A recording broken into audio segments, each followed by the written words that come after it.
சென்னையில் வீட்டு வசதி மற்றும் நகர்ப்புற வளர்ச்சித்துறையின் கீழ் முடிவுற்ற திட்டப்பணிகளை முதலமைச்சர் மு.க.ஸ்டாலின் திறந்து வைத்திருக்கிறார். கூடுதல் தகவல்களை தருகிறார் நமது செய்தியாளர் சமயமணிவண்ணன்.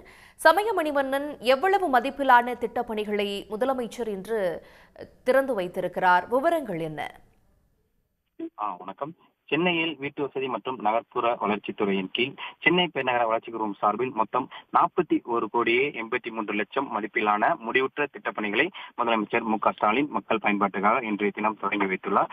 குறிப்பாக சொல்ல வேண்டுமென்றால் சென்னை செனாய் நகரில் உள்ள பாவேந்தர் பாரதிதாசன் விளையாட்டு திடலானது மொத்தம் 10,56,00,000 ரூபாய் மதிப்பீட்டில் பல்வேறு நவீன அம்சங்களுடன் மேம்படுத்தப்பட்டுள்ளது.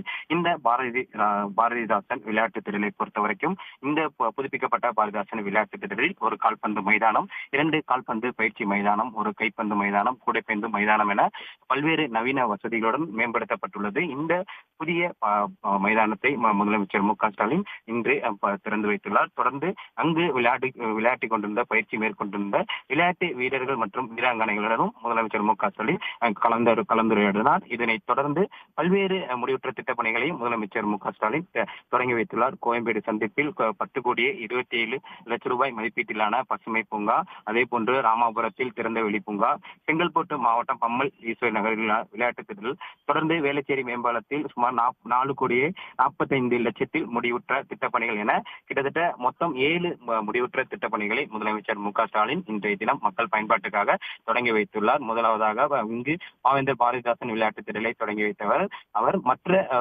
முடிவுற்ற திட்டப்பணிகளையும் இங்கு செனாய் நகரில் உள்ள பாவேந்தர் பாரதிதாசன் விளையாட்டு திடலில் இருந்த வண்ணமே காணொலி வாயிலாக தொடங்கி வைத்துள்ளார்.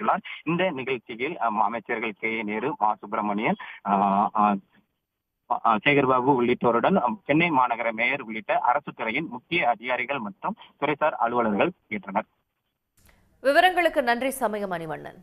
உடனுக்குடன் செய்திகளை தெரிந்து கொள்ள சன் நியூஸ் பெல் ஐகானை கிளிக் பண்ணுங்க.